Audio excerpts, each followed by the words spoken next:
हम सभी आत्माएं जितने भी आज कुत्ते गधे सुअर कीड़ी मच्छर माखी शेर मनुष्य राजा देव ब्रह्मा विष्णु महेश बने हुए हैं, हम सभी सतलोक रहते थे। हम सब जातीय भाई हैं आपस में, लेकिन इस काल ने हमें अंधा कर दिया। नारे नारे कौर बनाकर कोई स्त्री बना दिया, कोई पुरुष बना दिया, फिर हिंदू और मुसलमान बना दिए। खूब लड़ो पर भक्ति मत करो। क्या के ऊपर लड़ रहे हैं? सांस का भरोसा नहीं, आज शरीर छूट जा कल ना जाने कहाँ जाएंगे। सुक्के ठेकेदार बनकर और यहाँ लट्ठम लट्ठा और एक दूसरे के दुश्मन बन गए।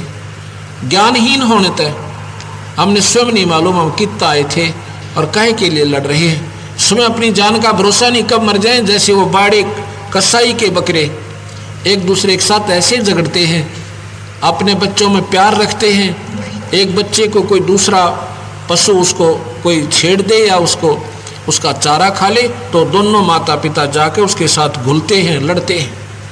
अन्यों नहीं मालूम थोड़ी ही देर में तुम्हारे सारे की टिकट कटेगी, यानी अभी कसाई आएगा और तुम्हें भी सारा ने ले जाएगा, तुम लड़ काहे पर रहे हो। तो हम आप ही मरे पड़े हैं और फिर आपस में भी लड़ रहे हैं। ये ज्ञान होगा साहिब कबीर की इस मार्ग में, इस साधना से हमें कि हम सब यहाँ पर भाई भाई हैं, हम केवल एक आत्म रूप में हैं। यहाँ पर हमें न्यारे न्यारे बनाकर हमें द्वेष राग इसने स्वयं भरे काल भगवान ने कि यूं बिना इनको वो परमात्मा याद आ जाएगा। ज्ञान भी केवल ब्रह्म तक का दिया, उसकी पूजा भी ब्रह्म तक की दी। इसलिए ये साधक अपनी ब्रह्म तक की साधना करके और आखिर में सोच लिया कि परमात्मा है नहीं, परमात्मा किसी को दिखाई नहीं देता। आखिर में ढूंढ ढूंढ के थक गए, कह दिया भगवान निराकार है, दिखाई नहीं दे। और कबीर साहब कहता है कि परमात्मा दोनों रूप है, वो सरगुण भी है, वो निर्गुण भी है। सरगुण निर्गुण की व्याख्या भी आपको आने वाले समय में बताएंगे और बहुत अच्छे ढंग से आप आराम से समझ जाओगे, उसमें कोई दिक्कत नहीं आएगी। हम सभी सतलोक में रहते थे।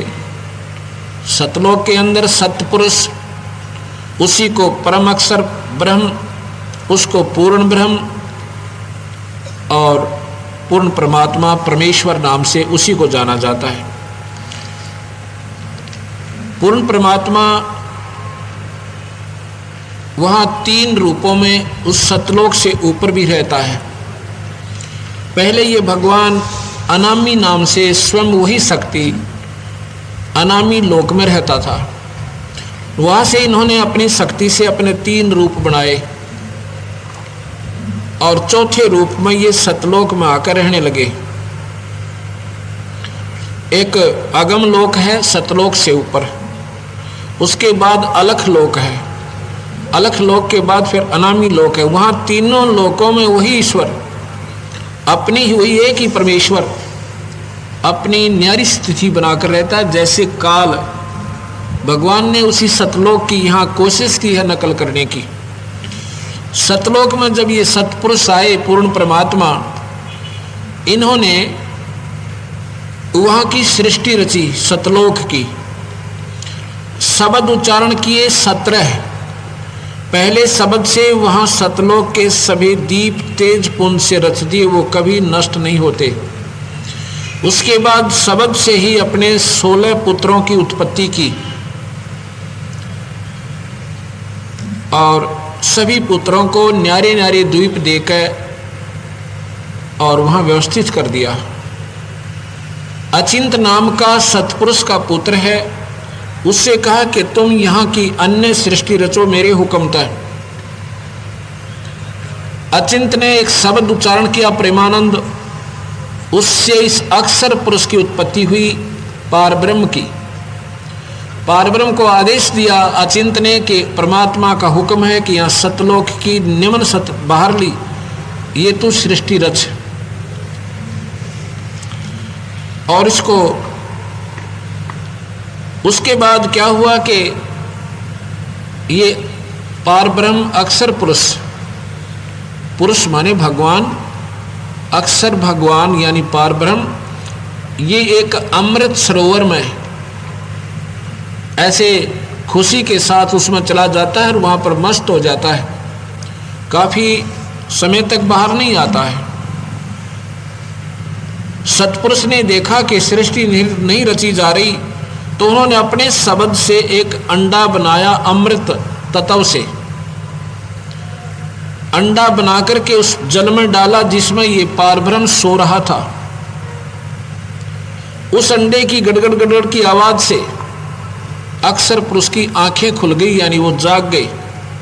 और फिर नजदीक जाकर देखा क्रोध के साथ, क्योंकि जो कच्ची नींद इंसान उठे तो कुछ उसमें एक विशेष रोष होता है। उसके पास गया, उसके तेज से वो अंडा फट गया, उसमें से युग काल निकला। इसका तेजों में शरीर बहुत सुंदर, ओछा मत्था और शरीर तेज पर सांवला रंग, लंबे लंबे दांत, शरीर में तेज बहुत इसका। आकाशवाणी हुई कि तुम दोनों बाहर आओ। जब वो बाहर आए तो कहा सतपुरुष ने कि तुम दोनों के दोनों अचिंत के ही लोक में रहो, बाकी 15 पुत्र न्यारे न्यारे लोकों में, और ये 3 एक ही लोक में रहने के लिए सतपुरुष ने आदेश दिया। यहाँ पर इसका नाम ज्योत निरंजन रखा। इस ज्योत निरंजन के मन में कुछ दिन के बाद, कुछ समय के बाद आती है कि मैं अपना न्यारा राज्य रचूं, अपना न्यारा राज्य बनाऊं, अपना न्यारा स्थान प्राप्त करूं। इसने 70 युग तक सतलोक में एक कोने में जाकर साधना करी। एक पैर पे खड़ा होकर 70 युग तपस्या करी। सतपुरुष ने पूछा, भाई क्या चाहता है ये? निरंजन से पूछो, ज्योति निरंजन। इसने कहा कि मुझे न्यारा राज्य दो, ये स्थान मुझे अच्छा नहीं लग रहा, ये कम है मेरे लिए। अब यहाँ से ये बीमारी शुरू हुई जो आज हमें दुखदाई हुई। उधर से एक प्रश्न करता भक्तात्मा के, चलो काल ने गलतियाँ की, इस पारब्रह्म इसने ब्रह्म ने, तो हम क्यों दुख पाए? हम ऐसे दुख पाए कि जब ये तपस्या कर रहा था और हम वहाँ पर हंस रूप में रहते थे, अपनी भी उत्पत्ति भगवान ने शब्द से कर दी थी सभी की, सतपुरुष ने। हम वहाँ पर हंस रूप में थे, तेज पुंज का शरीर है हमारा, असली शरीर वो खत्म नहीं होता कभी, उसी के आधार पर जीव मरता नहीं। हम सतलोक में रहते थे, तो जब ये तपस्या कर रहा तो हम इसकी उस ड्रामे ने देखकर इसके ऊपर आकर्षित हो जाते हैं और अपने भगवान से हम हृदय से टूट जाते हैं। वहां से हम दुख होना शुरू हुआ। हम अपने मालिक ने भूल गए जो सारा सुख देवा था, और इस काल की तरफ, ज्योति निरंजन की तरफ हम आकर्षित हो गए। जैसे कोई हीरो और हीरोइन फिल्मों में ये बालक देखते हैं, बच्चे ये नादान उम्र के, उसके ऊपर इतने आसक्त हो जाते हैं, और लेना एक ने देने दो, कोई पल्ला भी नहीं उनका कि वो कि मैं देंगे उन्हें। लेकिन हमारी आदत बिगड़ गई वहाँ, तो वो आज भी विद्वान है। जोधपुर में कल कोई भी हीरो आ जा, सारा जोधपुर आसपास के गांवाड़े इकट्ठे हो जा देखने खातिर, के देखे वो आदमी। लेकिन हमारी आदत बिगड़ी, उसकी कलाओं पर, उसकी अदाओं पर, उसके चेहरे पर हम आकर्षित हो गए।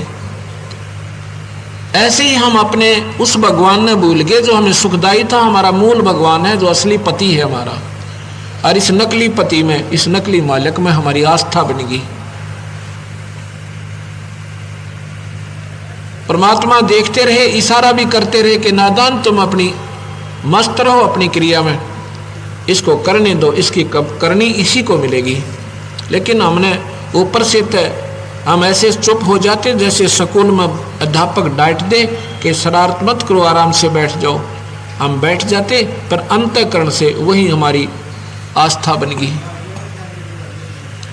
इससे हमारे सत्पुरुष हमारे से नाराज हो गए, हमारे कुल मालिक हमारे से नाराज हो गए, जो हमारे असली पति हैं, जो सारे सुख देव थे। नहीं चुप रहे, कुछ नहीं बोले। उसके बाद क्या मांगा उसने कि मुझे न्यारा राज दे दो। भगवान सतपुरुष ने, पूर्ण ब्रह्म ने, उस परम अक्षर ब्रह्म ने निअक्षर परमात्मा ने इस काल को 21 ब्रह्मांड दे दिए।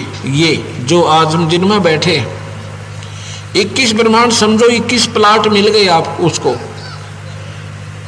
उसके बाद उसने सोचा इसमें कोई कंस्ट्रक्शन करूं, कोई रचना रचूं। उसके लिए भी सामग्री किससे लेनी है? परम पिता से ही मिलेगी।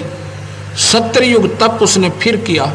हम और ज्यादा आकर्षित हो गए। देख कमाल कर दिया इसने, ओए होए होए, देख तो एक कदम पे इतने दिन खड़ा है, ओ तेरेगी हैं।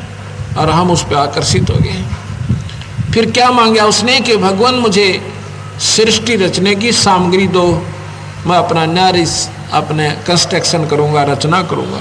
सतपुरुष ने उसको 5 तत्व दे दिए इस काल भगवान को, ज्योत निरंजन को। उन 5 तत्वों के आधार पर इस काल ने ये यहाँ की पृथ्वी, चांद, सितारे और ये पानी और ये जल और ये वृक्ष, सेब, संतरे, ये सब 5 तत्व से बना रखे। दूध, दही, घी और ये हमारा नकली शरीर, ये 5 तत्व से ये सारा उसने बना दिया। उसने तीसरी बार 5 तत्व और 3 गुण दे दिए। तीसरी बार जो उसने रचना मांगी, 64 युग तप किया। तब सतपुरुष ने कहा भी अब क्या चाहता है? तूने जो मांगा वो मैंने दे दिया। तो काल कहता है ये ज्योत निरंजन, उस समय इसका काल नाम नहीं पड़ा था, अब बताऊंगा वो काल कैसे पड़ा। ज्योत निरंजन ने कहा कि मुझे जीव दे दो भगवान, इतने 21 ब्रह्मांडों में मेरा अकेले का दिल नहीं लग रहा, कुछ आत्मा दे दे मुझे। सतपुरुष पूर्ण ब्रह्म भगवान कबीर साहब ये स्वयं है। इन्होंने कहा भी ऐसे मैं जीव नहीं दूंगा, ये मेरी हृदय, ये मेरी आत्मा है, ये मुझे बहुत प्रिय है, ऐसे नहीं दूंगा मैं, चाहे तू तब के कुछ भी कर। हाँ, अगर ये अपनी सब इच्छा से जाना चाहती हैं तो आप इनको ले जा सकते हो। हम तो तैयार बैठी थी मूर्ख, उसके ऊपर पहले ही आसक्त थे।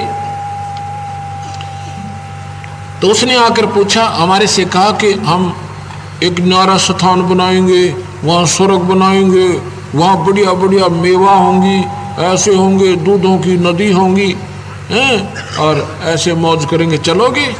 हम तो पहले ही तैयार थे ताकि ये कभी आके कह दे हमने ले चल। तो सबसे पहले एक आत्मा ने स्वीकार दी थी कि हम तैयार हैं।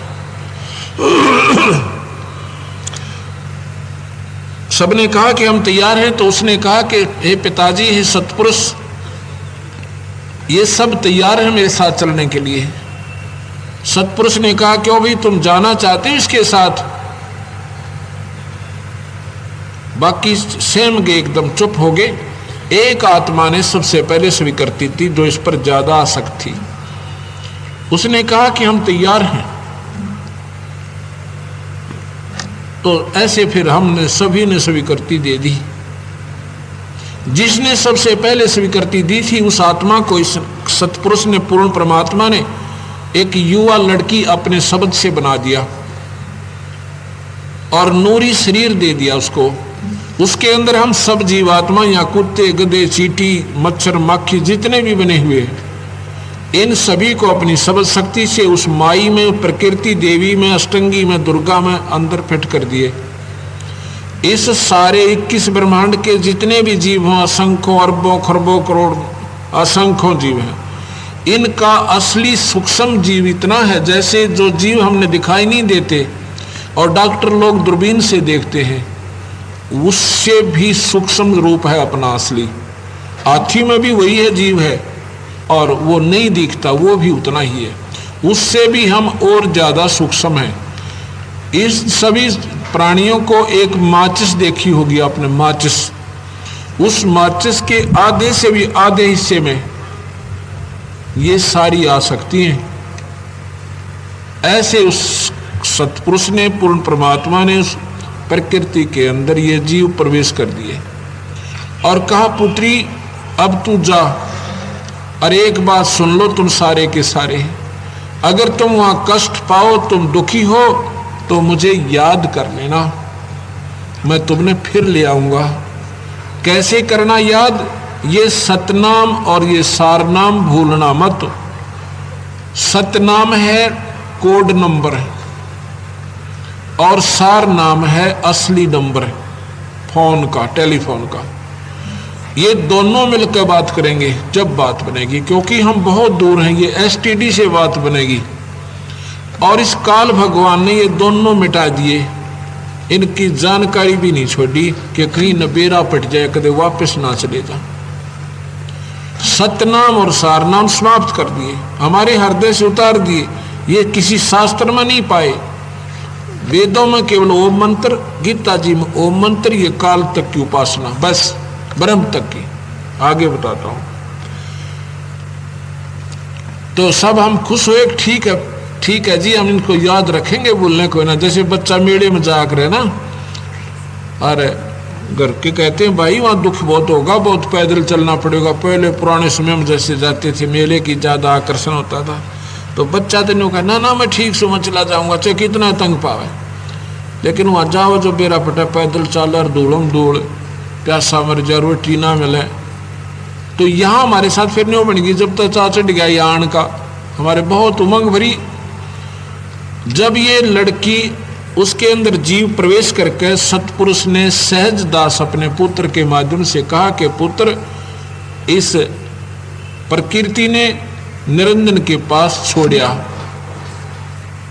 हम उस पर वचनबद्ध होकर उसको दे रहे हैं और ये अपनी मर्जी से जाना चाहती है। उसके पास छोड़ा निरंजन के, ज्योत निरंजन के पास। सहजदास आ जाता, ये दोनों अकेले रह जाते हैं। उस समय इस काल भगवान ने, यहां से ये काल बनया, इसने ऐसी बद नजर उस लड़की की तरफ की, बहुत गंदे आवभाव किए और हद से ज्यादा बढ़ गया। जब हद से ज्यादा बढ़ गया तो माँ इस प्रकृति देवी ने कहा, शेरा वाली ने, कि निरंजन अपने होश में आ, आप और मैं एक ही पिता की संतान हैं। तो मेरा बड़ा भाई है और मैं तेरी बहन हूं, कुछ आंखें खोल। कबीर साहब ने कहा कि इतना अंधा हो गया, इसने एक भी नहीं सुनी उस माई की, उस कन्या की, और अपने हवस का शिकार हो गया। लड़की फिर कहती है कि निरंजन, मेरे पास एक शब्द शक्ति है, सतगुरु की दी हुई, पिता की दी हुई, और जितने जीव तू कहेगा मैं एक शब्द से बना दूंगी, तो अनर्थ मत कर। नहीं माना, यानी हद से ज्यादा बढ़ गया। माई ने अपनी इज्जत सुरक्षित करने के लिए कोई स्थान ना पाकर उसके पेट में समा जाती है, सूक्ष्म रूप बनाकर अंदर से पुकार करती है, हे पिताजी मुझे बचाओ, मुझे बचाओ। ये फिर भी दयालु है। पूर्ण ब्रह्म परमात्मा सतपुरुष ने, कबीर साहब ने कहा कि सहजदास जाइए, वो हो गए ड्रामे सरोस काल के, वो निकम्मे के, और ये जीव इस पर आकर्षित हुए थे। अभी देखना इनकी के दुर्गति करेगा। अब मैं क्या करूं, ये तो अपनी मर्जी से नरक में आप ही पड़े हैं, जाके जाइए। उसने उसके साथ बदसलूक किया है और उस लड़की ने उसके पेट में शरण दे रखी है। उसके पेट से निकाल इन दोनों को, यहाँ से 21 ब्रह्मांड समेत और सतलोक से निकाल दे, मेरा आदेश है। आज से इसका नाम काल होगा। 1 लाख जीव रोज खावेगा और 1.25 लाख पैदा करेगा। सहजदास ने आके उस लड़की को बाहर निकाला, कन्या को, प्रकृति को, और निरंजन से कहा कि आपको आदेश है भगवान का कि आज के बाद तेरे को 1 लाख जीवों का रोज आहार करेगा, तेरा नाम काल होगा। और हम उनको सभी को, दोनों को 21 ब्रह्मांड समेत सतलोक से बाहर फेंक दिया। 16 शंख कोश की दूरी पर, 16 शंख कोश। 1 कोश लगभग 3.5 किलोमीटर का होता है। हम इतनी दूर सतलोक से यहाँ निरंजन के साथ आ गए। अभी हम उस माई में हैं, बाहर नहीं आए, उस प्रकृति में लीन कर दिए। अब निरंजन ने देखा कि अब यहाँ कोई भी नहीं, न इसको बचाने वाला। उसने फिर वो गंदा कर्म करना चाहा। माई ने फिर प्रार्थना की कि निरंजन जुल्म ना करे, मेरे पास सब्र शक्ति है, जितने जीव कहेगा मैं बढ़ाई दूंगी, पर नहीं माना। जबरदस्ती शादी की, 3 बच्चे उत्पन्न हुए। बड़े का नाम ब्रह्मा, दूसरे का विष्णु, तीसरे का शिव रखा। और कहा कि आज के बाद मैं किसी भी जीव को दर्शन नहीं दूंगा। वेदों में लिखी हुई साधना से भी मेरे दर्शन कोई नहीं कर सकता। और गीता इसका प्रमाण देती है 11वें अध्याय का 47वां श्लोक कि अर्जुन, ना तो मैं वेदों में वर्णित विधि से पाऊं, और ना मैं तप से पाऊं, ना जप से पाऊं, ना किसी दान धर्म से यज्ञ से पाऊं, मेरा दर्शन कोई नहीं कर सकता। 7वें अध्याय का 24वां श्लोक ये प्रमाण देता है कि अर्जुन, ये नादान जीव मेरे अविनाशी अटल घटिया संविधान को नहीं जानते कि मैं कभी आकार में नहीं आता। और 7वें के 25 में कहता है कि ये मूर्ख लोग मुझे कृष्ण रूप माया मानते, मैं कभी आकार में नहीं आता।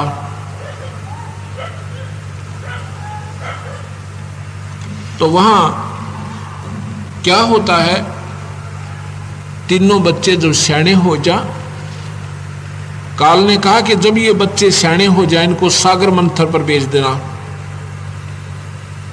सयाने के ऊपर हुए कि जब तक ये इनको मेरा ज्ञान मत देना, बताना नहीं। अब माई ने कहा कि एक बात बता निरंजन, अब मैं तेरे वश होगी, अब कैसे नाच नचा, आप मेरे साथ भी नहीं रह रहे, किस ब्रह्मांड को मैं चलाऊंगी क्यों करे, मैं कैसे चला पाऊंगी एक औरत की जात। काल कहता है निरंजन के जो कुछ भी करना है वो मैं ही करूंगा, मेरी गुप्त रूप से मैं प्रवेश करूंगा और किसी को मालूम भी नहीं होगा मैं क्या कर रहा हूं। ये सारे काम को मैं अपनी शक्ति से करूंगा, तुम तो निमित्त बनाने हैं मैंने, और सब मेरी ही शक्ति आदेश से यहां पर कार्य होगा, लेकिन मैं दर्शन नहीं दूंगा किसी को भी। और इनको बेहोश रखना जब तक ये जवान ना हो, इनको होश में मत आने देना। और क्योंकि वो गुप्त क्यों हुआ, क्यों कहता है गीता में कि मैं कभी दर्शन नहीं दूंगा, ये रूप मेरा ना किसी ने देखा ना देख सकता, इसका मतलब कहीं है वो आकार में। ऐसा क्यों जरूरत है उसने लुक कर रहने की, छुप कर? क्योंकि अगर वो स्वर्ग में बैठ के 1 लाख जीवों ने रोज खावे, कोई ना साधना करे उसकी, उसी समय सब बगावत कर दें, अब ये क्या है का भगवान जब सायरन खावे। लेकिन वो तो स्वयं कह रहा है कि मैं सबको खाऊंगा, बख्शो नहीं। और यहाँ प्रत्यक्ष आप देख रहे हो, देव मरे, ये ब्रह्मा विष्णु महेश मरेंगे, और हमारी तो गिनती के है, हम तो कह कितनी बार मरेंगे। वो भगवान ये काल है। सागर मंथन होता है, उसमें वेद निकलते हैं। सबसे पहले इस काल ने क्या किया, ये 5 वेद आने थे हमारे पास, इसने 5वां वेद जो कबीर साहब ने स्वयं आकर वर्णन करना पड़ा, जो मार्गदर्शन मैं कर रहा हूं उस सतगुरु की वाणी के आधार पर, ये छुपा दिया काल ने, हमें नहीं आने दिया, इसने गुप्त कर दिया, खत्म कर दिया। और 4 वेद अपने श्वासों के द्वारा और उसमें प्रवेश कर दिए सागर में। जब सागर मंथन होता है तो वेद निकलते हैं। वेदों में ब्रह्मा एक विद्वान पुरुष है, सबसे विद्वान वेद ब्रह्मा जी हैं, वेदों के ज्ञाता। उसने वेदों में पढ़ा कि परमात्मा और है कोई, और उसके पाने की विधि उसने क्या पाई कि ध्यान यज्ञ करे, जैसे गीता में लिखा है, और ओम नाम का जाप करे, परमात्मा प्राप्ति हो जाती है। उसकी माता से जब वो तीनों पूछते थे, सियाने हुए पाछे, जब वो जैसे आपको बताया था कि ब्रह्मा तो कमल के फूल पर रख दिया, विष्णु को सेज सैया पर बेहोश कर दिया, और फिर उसको होश में ला दिया। विष्णु कहता है कि मैंने बालक था जब माँ के दर्शन हुए थे, फिर मैंने पता नहीं मैं कहाँ चला गया। जब थोड़ा सा सियाना हुआ, विष्णु को बेहोश कर दिया, फिर शिवजी भी वहीं आ गए, हम तीनों इकट्ठे हो गए। फिर माँ से पूछा कि माँ हमारा पिता कौन है? तो माता ने कहा कि भाई मैं थारी पिता, मैं तुम्हारी माँ, लेकिन वो जो तुम वस्तु, उस जो और शक्ति जिसको तुम मानते हो वो तुम्हें मिला नहीं गा। वो दर्शन नहीं देगा तुम्हें कभी भी। ब्रह्मा कहता माँ झूठ बोलती है तू, वेदों में लिखा है कि परमात्मा प्राप्ति ओम मंत्र से और ध्यान यज्ञ से हो सकती है, मेडिटेशन तय। और माई बोली भाई कोई ना हो, रहने दे, रहने दे, नहीं होगा भाई, तुम अपनी सृष्टि रचो, अपना कर्म करो जो तुम्हारी ड्यूटी है। अगर नहीं माँ, मैं पिता को ढूंढूंगा और तभी वापस घर आऊंगा, नहीं तो नहीं आऊंगा। मैं मुख भी नहीं दिखाऊंगा आपको अगर पिता की प्राप्ति नहीं हुई। माता ने कहा कि अगर तेरा पिता नहीं मिला तो क्या करेगा तू, अब जिद कर रहा है। ब्रह्मा कहता है अगर पिताजी नहीं मिला तो मैं दर्शन नहीं दिखाऊंगा, वापस आऊंगा भी नहीं। 4 युग तक मेडिटेशन ब्रह्मा करता है, 4 युग तक। अब देख लो कोई संत, कोई महात्मा आपको कहे कि 2.5 घंटे सुबह और 2.5 घंटे शाम ध्यान यज्ञ कर लो, मेडिटेशन कर लो, ध्यान लगा लो, प्राप्ति हो जाएगी, व्यर्थ है। 4 युग तक मेडिटेशन करता रहा, ब्रह्मा को भगवान प्राप्ति नहीं हुई। वेदों वाले भगवान ब्रह्म की भी प्राप्ति नहीं हुई। उसके बाद आकाशवाणी हुई काल की, निरंजन की, कि सृष्टि रचो, क्यों देरी कर रखी है। तो माई ने कहा कि तेरा पुत्र तेरी तलाश कर रहा है। आकाशवाणी में काल कहता है ब्रह्म, ये क्षर पुरुष, उसको कह दो मैं दर्शन नहीं दूंगा, चाहे वो 1,00,000 वर्ष 1,00,000 युग बैठा रहे, मैं किसी को दर्शन नहीं दूंगा। ये मेरा अटल नियम है। और यही गीता का 24वां श्लोक 7वें अध्याय का बताता है कि ये बुद्धिहीन ये मंदबुद्धि संसार, ये जन समुदाय मेरे अटल अविनाशी घटिया संविधान को, अनुत्तम संविधान को, नियम को नहीं जानता कि मैं कभी भी आकार में नहीं आता, मैं कभी किसी को दर्शन नहीं देता। जब माई ने एक लड़की अपनी शब्द से बनाई, उसका नाम गायत्री रखा कि जाओ पुत्री अपने भाई को उठा कर लाओ। गायत्री ने जाकर के उसके चरण छुए। ब्रह्मा ने आंखें खोली। ब्रह्मा ने कहा कि तू पापनी मेरा दीन भ्रष्ट करने के लिए आई है लगती है, मैं तुझे श्राप देता हूं। गायत्री कहती है मेरी पहले अर्ज सुन ले और फिर जो मेरी गलती हो तो मुझे श्राप देना, पहले मत देना, एक कृपा कर। आप बोलो कैसे आई? कि माँ ने भेजी हूं, आपके बिना सृष्टि रची नहीं जा रही और आप चलिए। वो कहता मैं कैसे चलूं, भगवान के दर्शन हुए नहीं और माँ के आगे छाती पीट का आया था कि दर्शन करके ही आऊँगा। अब मुझे शर्म लगे, मैं जाऊँ नहीं। क्यों, कैसे जाऊँ, आप तरीका बताओ। ब्रह्मा कहता है कि एक तरीके से जा सकता हूं कि तू मेरी झूठी गवाही दे देना कि भगवान के दर्शन हो गए तो चल सकूं। यहाँ एक ऐसी घटना है कि वो यहाँ नहीं बता सकता मैं, जो उनकी वार्ता हुई। उसके बाद कहती है मैं एक लड़की अपनी शब्द से मैं बना देती हूँ, उसको तीसरा गवाह और तैयार कर लेते हैं, यानी अपनी पक्की गवाही हो जाएगी। तो ऐसे कहा किया गया। उसका नाम पौपवती रखा और तीनों के तीनों आ जाते हैं। माई ने पूछा कि ब्रह्मा तेने परमात्मा प्राप्ति होगी, तेरे पिता के दर्शन हो गए? हाँ जी। कहने लगे भाई कैसे मानूं मैं? कि इन दोनों से पूछ लीजिए, मेरी गवाह इनके सामने दर्शन दिए मेरे को। क्यों, तुमने आंखों से देखा? हाँ जी। दोनों ने झूठी गवाही दे दी। अब माई ने सोचा कि मुझे तो कहता है मैं दर्शन ही नहीं दूंगा किसी को, इनको दर्शन दे रहा है। तो कहती है निरंजन ये तेरी दोगली चाल मेरे बस की कोई ना, पकड़ संभाल अपने डमडमे ना। मायूस होकर एक तरफ बैठ जाती है। आकाशवाणी होती है काल भगवान की, ब्रह्म की, कि ये तीनों झूठ बोलते हैं, मैंने कोई दर्शन नहीं दिए।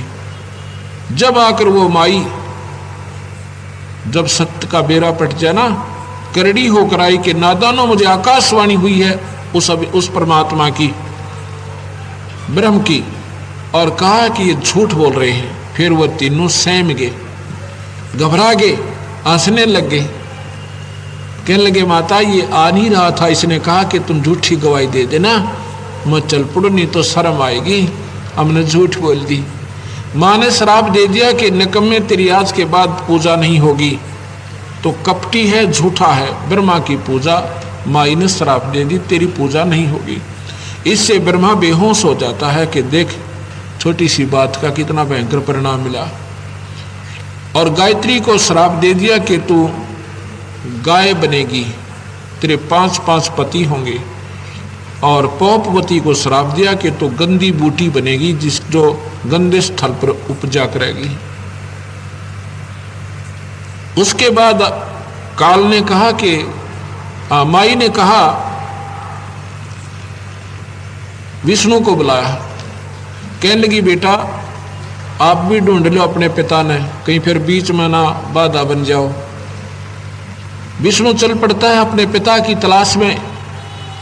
कहाँ पहुंच जाता है? शेष नाग के लोक में पहुंच गया, क्षीर समुद्र में। वहां जब पहुंचा तो ये सब की यहां पर जोड़ेक्शन बनी हुई है। शेष व्यक्ति आ गया, शेष नाग ने 1000 फुन वाले शेष नाग हैं, 1000 फुनों से ऐसा फुंकारा मारा कि जैसे धुंध हो जाया करो जहर की, और भगवान विष्णु का रंग सावड़ा हो गया, दिखाई भी नहीं दिए। भगवान विष्णु ने सोचा इस नादान का मैंने के बिगाड़ा था, इस कीड़े का है, और इसने मेरा के हाल कर दिया, बिना कसूर के जा इसको अभी खत्म कर देता हूं। भगवान विष्णु जब उसको मारने के लिए चलते हैं, आकाशवाणी होती है निरंजन की के विष्णु अब मत मार इसको, कुछ ना कह तू इसको, अगर तुम ऐसे लड़ने लगे तो यह सृष्टि रचना बंद हो जाएगी। इसका बदला तुम द्वापर युग में लेना, ये काली देह में शेषनाग ही अवतार बनकर जाओगा, काली देह में, और तू कृष्ण रूप में होगा, जब इसका बदला ले लेना। अब जाके अपनी मान प्रकृति ने, शेरा वाली ने सच्ची साच बता दे, और जैत ने झूठ बोल दी तो वह ब्रह्मा के साल तेरा भी हो जाएगा। विष्णु वापस आ जाता, और मैं दर्शन नहीं दूंगा चाहे कितना घूम ले। विष्णु वापस आ जाता है, माता पूछती है पुत्र तुझे हुए दर्शन पिता के? ने बोला नहीं माँ, मुझे दर्शन नहीं हुए। इस पर वो माँ प्रसन्न हो जाती है और सीने से लगाती है, बेटा तू सतोगुणी होगा, तूने सच्ची बताई है मेरे को, और तेरे को इस सृष्टि की रचना का ना ये पालन करने का कर्ता की उपाधि देती हो, तो बहुत नेक आत्मा है। उसके बाद भगवान शिव से कहा कि पुत्र तुम भी ढूंढ लिया अपने पिता निरंजन ने। वो कहने लगा माँ जब मेरे दोनों भाइयों को नहीं मिले तो मैं तो ट्राई को नहीं करता, मैं नहीं ढूंढता, मेरे पे कृपा कर दे माता, मैं आपसे एक वरदान चाहता हूँ, अकमांग भाई, कि मुझे अमर कर दे, मैं कभी ना मरूं। तो माई कहने लगी भाई ये नहीं हो सकता, जो पैदा हुआ है इस 21 ब्रह्मांड में अवश्य मरेगा, और जो मर गया उसका जन्म जरूर होगा भी रहा। लेकिन तुझे विधि बताती हूँ कि तेरी आयु सब तो लंबी हो जाएगी। अब वही बता दे माई कि बेटा तू ज़्यादा ध्यान समाधि में रहा कर, मेडिटेशन करा कर, अपने श्वासों को कम रोक कर कम लिया कर, तेरी आयु बढ़ जाएगी और तेरी आयु सबसे लंबी हो जाएगी। ऐसे ही ब्रह्मा की आयु 100 वर्ष की, विष्णु की 700 वर्ष की, और भगवान शिव की 749 वर्ष की है, लेकिन फिर भी मरेगा। इतनी उम्र बुलंद मरेगा अंतरे, और सतगुर लगे ना कान ना भेटे संतरे। कबीर साहब कहते हैं, गरीबदास जी कहते हैं, इतनी लंबी उम्र भी 21 ब्रह्मांड में साधना से होगी तो भी बेटा अंत जरूर होगा, तो मरेगा। वो सतलोक है जहां पर मरते नहीं थे। उसके बाद क्या होता है, माता ने कहा कि पुत्रो तुम मेरे साथ ब्याह कर लो। ऐसा ही देवी भागवत में लिखा है, ऐसा ही कबीर साहब ने, ऐसा ही गरीबदास जी ने लिखा। इस माई ने कहा कि तुम तीनों मेरे से ब्याह करो और सृष्टि रचो। तो भगवान शिव कहता, माँ ये क्या बात कही आपने, माता नार पुत्र की होई, हे जननी ये कहाँ पाप धोई, ऐसा जुल्म हम करें। तो माई ने कहा, पुत्र मैं तो थारी परीक्षा लूं थी कि तुम्हारे अंदर कोई विचार विवेक भी है या ऐसे ही तुम जवान हो गए। अच्छा ऐसे करो, जाओ सागर मंथन करो एक बार। फिर सागर मंथन पर चल पड़ते हैं। माई ने अपने 3 रूप बनाए और उसमें 3 लड़कियों की मैं के रूप में समुद्र में छुप जाती है। जब सागर मंथन होता है उसमें 3 लड़कियां निकलती हैं बारी बारी में, और तीनों को लेकर माँ ने कहा था जो वस्तु निकले उस पर नंबर लगा लेना, पहली दूसरी और तीसरी मेरे पास ले आना। वहाँ चौथे रूप में वो और बैठी। एक सिद्धि होती है, एक सिद्धि वो चोलेधार है, एक सिद्धि ऐसी होती है कई रूप बना सकता है एक ही जीवात्मा, और ये तो परम शक्ति किस ब्रह्मांड की है। तो वहाँ ले आए। बड़ी का नाम सावित्री रखा, ब्रह्मा ते शादी कर दी। दूसरी का लक्ष्मी रखा, विष्णु ते ब्याह दी। और तीसरे का उमा रखा यानी महादेवी व शिव ते ब्याह दी। यहाँ से काल भगवान की यह सृष्टि शुरू हुई। गीता में जो कहता है मैं काल हूँ, उसी को हम काल कह रहे हैं। हम कोई न्यारा शब्द कहीं से नहीं लाए। और वही कबीर साहब बता रहे हैं कि उसी काल की यहाँ सारी सृष्टि रची हुई है। और हम अपनी बेवकूफ़ीता अपने भगवान ने भूल के और इस भगवान पर आसक्त हो गए। और इस भगवान ने हमारा के जलूस काटा, गधे बनाए, गधी बनाई, कुत्ते कुतिया बनाई। किसी का बेटा मारा, किसी की बेटी मर जा। कोई नहीं मरना चाहता यहाँ पे। क्यों नहीं मरना चाहते जब मालूम है हम मरेंगे? क्योंकि हम सतलोक में मरते नहीं थे। अब हमें मरना अच्छा नहीं लगता, क्योंकि हम वो याद है हमें कि हम मरते नहीं थे।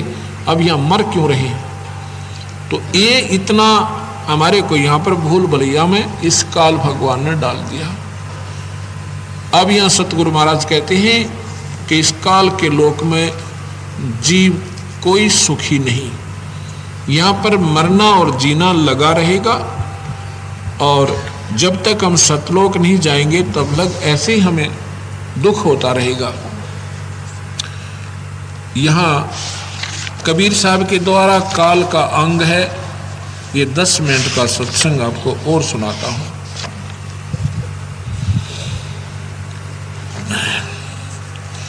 कबीर बारी बारी आपने चले प्यारे मीत, तेरी बारी जीवड़ा नेड़े अवनित। अपने अपने नंबर में नौके सारे जा रहे हैं, और तेरी भी बच्चों या नज़दीक लग रही है, तेरी मरण की बारी भी आने वाली है। हम अपनी मौत की तरफ एक कदम स्वयं जा रहे हैं और डर फिर भी नहीं है। आज कोई 90 साल का हो गया व्यक्ति, वो भी नहीं सोचा 100 वर्ष तो आदमी जीता ही रहता है। अतरे गजब हो ये, इस 90 साल में के किला तोड़ दिया आपने, और 10 साल में के कर देंगे आप। हमने जो करना था, जो यहाँ से पीछा छुटवाना था, हमने साधना करनी थी, वो भूल गए। और कबीर साहब का मार्ग है कि अपने बाल बच्चों में रहो, घर त्याग्य भगवान नहीं मिलेगा। अपने बच्चों में रहो, अपने घर पे रहो, पर साधना श्रेष्ठ और अनुकूल गुरु के करते रहो। आपके घर पे कोई बच्चा पैदा होता है, वो संस्कारी हंस आवेगा, उसको भी अपने बच्चे को भी अच्छे संस्कार बरके और परमात्मा का जानकारी दो, और पूरे संत नाम दुआ उसका छुटकारा करवा दो। वो एक उद्धार और किया आपने। तो ऐसे ये सबसे आसान मार्ग है, अपना काम करते करते और परमात्मा का केवल नाम से जाप करना है, उससे हमारी मुक्ति होगी। ऐसी रामायण में लिखा, कलयुग केवल नाम आधारा, सुमर सुमर नर उतरो पारा। ऐसा ही कबीर साहब कहते हैं, कलयुग में जीवन थोड़ा है और कर ले बेग संभार, योग साधना बने नहीं बिरा केवल नाम आधार। केवल नाम से मुक्ति होगी। किसी भी युग में देख ले और किसी शास्त्र ने उठा ले, नाम से छुटकारा होगा।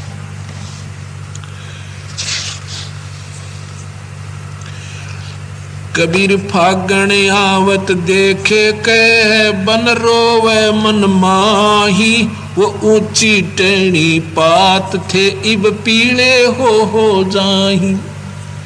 भगवान कबीर साहब कितनी उत्तम यानी कितनी गजब तुलना करके हमें बताना चाहूँ। वीरा आपके साथ न्यों बनेगी कैसे, जैसे वन में लंबे लंबे पेड़ इसे मोटे मोटे पत्ते ऐसे फटफट फटफट करते रहते हैं, और जब ये फागन आवेगा यानी पतझड़ आवेगी, अभी आगी न समझो, कहते वो सब पीले होकर टूट के गिर जाएंगे और ना जाने कहाँ गारा कीचड़ में गलेंगे गिर कर। और फिर क्या कहते हैं, कबीर फागण आवत देखे कह बन रोवे मन माही, वो ऊंची डारी पात थे अब पीले हो जाही। तरवर कहता पात से सुनो पात एक बात, यहाँ की यह रीति है एक आव एक जात। वो पत्ते टूटेंगे, उनके साथ ही तुरंत छोटी छोटी कोपल हजारों फूट जाएंगी और फिर वो पत्ते बन जाएंगे और एक साल में वो भी टूट कर फिर गिर जाएंगे, पत्ता फिर खाली, फिर नए आ जाएंगे। तो यहाँ का कबीर साहब कहते हैं ऐसे ही ये प्राणी आपके साथ काल ने कर रखा है। हम वृद्ध हो रहे हैं और बालक जवान हो रहे, उनके बच्चे और आगे, अपनी टिकट कटन न हो रही है और वो इतने और 50-60 साल वो नाच कूद लेंगे, फिर वह इनमें खत्म हो जाएंगे। ऐसे सतगुरु महाराज कहते हैं यहाँ इस काल के लोक में बिरातरी के लान्यों बन रही है। तरवर कहता पात से सुनो पात एक बात, यहाँ की यह रीति है एक आवे एक जाते। तरवर पात झड़नता यूं कहे सुन भई तरवर राय, इब के बिछड़े नहीं मिले न जाने कहाँ गिरेंगे जाए।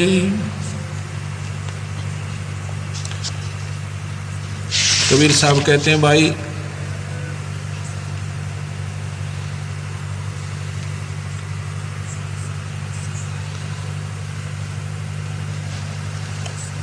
यहाँ काल के लोक में जीव अनजान पने में सुखी मानता है, लेकिन यह सुख को न।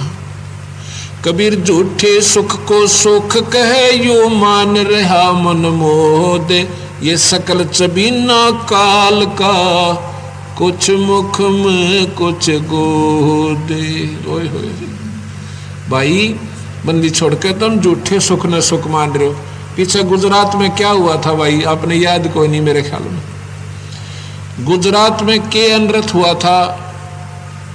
26 जनवरी का दिन देश स्वतंत्रता यानी गणतंत्र दिवस की खुशी मना रहा, और 3.5 मिनट में और लाखों जीव बेचारे अपने ही मकानों के नीचे, जिनको बनाने में शायद उन्होंने 20-20 वर्ष 2-2 पीढ़ी लगी होंगी, और उन्हीं के अंदर खत्म हो गए।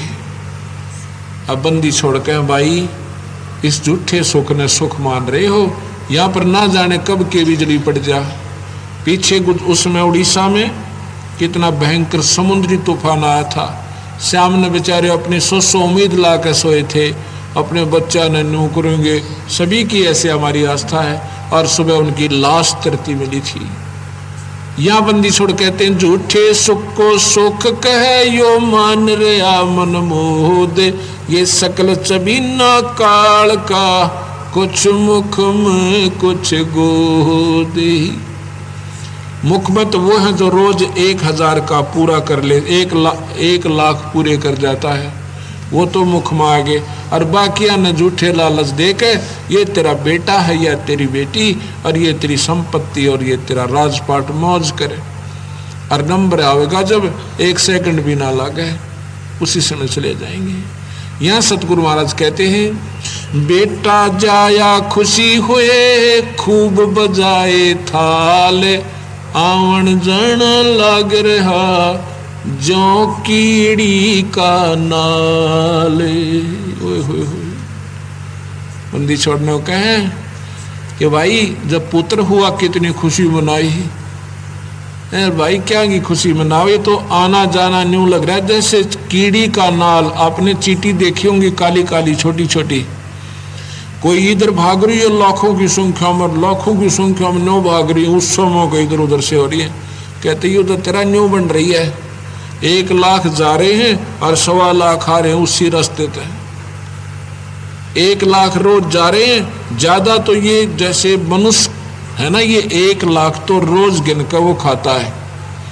बाकी मरो कितने कीड़े मकोड़े ये अलग है, इनकी कोई गिनती है कोई ना, ये तो अपने कर्म आधार पर मनते रहो, पैदा होते रहो। 1 लाख आहार करता है और ज्यादा मर जाए तो मर जाए, उसके के आंट लगे, उसके के दर्द हो काल के। दर्दता मारो, हमारी बाण मर जाए, बेटा मरे और भाई मरे, कलजा पट टक्कर मारे और फिर भी पूजा उसी काल की। जो स्वयं का मैं काल हूं और उसी को हम पूज रहे तो निहाल कैसे करेगा, कैसे बचाव होगा। कबीर साहब यही कहना चाहते हैं कि तुम फिर पढ़ो इन शास्त्रों को और फिर आ जाओ मेरी शरण में। फिर मेरी शरण में आने के बाद तुमने काल नहीं खाओगा, आपको काल नहीं खाएगा, बेमौत नहीं मारेगा। परमात्मा बंदी छोड़ कहते हैं अपने समय पर जाओगे और समय से ज्यादा भी मैं तेरी उम्र भी बढ़ा दूंगा, क्योंकि कबीर साहब के पास ये पूर्ण शक्ति है।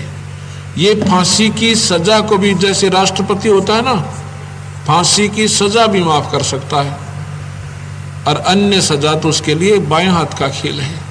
ऐसे कबीर साहब हमारी मृत्यु भी टाल सकते हैं, आयु भी बढ़ा सकते हैं। ये कथा अपना कल सुनाऊंगा। 5 दिन आप सुनना कबीर भगवान की महिमा और फिर आपकी आत्मा कितनी आनंद होगी। भक्ति तो हमने करनी है। भक्ति शुरुआत कहाँ से होती है? यहीं से होगी। कहाँ से होगी? ब्रह्म से होगी हमारी पढ़ाई शुरू। ब्रह्म यानी इस ज्योत निरंजन का ऋण हमने उतारना है। हम यहाँ की वायु, पानी, ये सब व्यवस्था प्रयोग कर रहे हैं। ये 5 तत्वों का शरीर भी उसका प्रयोग किया। इससे हमने वो मंत्र, ओम जो मंत्र है, ये सबसे उत्तम मंत्र है। इससे ऊपर एक सार नाम है, सत्य नाम है, उसको वो नाम है पारब्रह्म का, यानी ब्रह्म का ओम। वो दूसरा मंत्र हम देते हैं वो पार ब्रह्म का, और सार नाम पूर्ण ब्रह्म का। ऐसे इनका ऋण उतार के, जैसे 18वें अध्याय का कल सुनाऊंगा आपको, गीता में लिखा अर्जुन मेरी पूजा मुझ में ही त्याग दे, जितनी मेरी तूने साधना कर ली ना मेरे में छोड़ दे। ओम मंत्र की कमाई हम यहाँ छोड़ देंगे, इससे हमारा ऋण मुक्त हो जाएंगे। और कहते हैं उस परमात्मा की शरण में चला जा तो कति जन्म मरण तय और सभी संकटों से मुक्त हो जाएगा, तेरा फेर मरण नहीं होगा। तो इसलिए परमात्मा प्रेमियों, ये सतगुरु की महिमा विचार से सुनना और इनके ऊपर बहुत ही ध्यान से बारीकी से सोचना, और फिर क्योंकि सत्संग का समय आपको कम होगा, ये पुस्तक जरूर ले जाना। ये यहाँ मिलेगी आपको, ये बुक स्टॉल लगा हुआ है। ये 75 रुपये में तैयार हुई है, 75 रुपये में। इसको हम जनसाधारण के तक पहुँचाने के लिए 50 रुपये कीमत रखा है इसका। और ये भी इसलिए कि अगर आपके ना अच्छी लगे तो वापस दे जाना, हमारी 50 रुपये ले जाना आपने, लेकिन एक बार लेख कर देखिए इसको। तो इस प्रकार सच्चाई का जब ज्ञान होगा तब आपको सच्चा रास्ता मिल जाएगा। फिर आत्मा अपने आप ही परमात्मा की टो में इतनी कसक बनाओगी कि बेड़ा पार हो जाएगा। या बंदी छोड़ कहते हैं भाई और बात तेरे काम न आवे, संता शरण लाग रे, के सोवे गफलत में बंदे जाग रे, और बात तेरे काम न आवे, तू संता शरण लाग रे, के सोवे बंदे जाग नर जाग रे,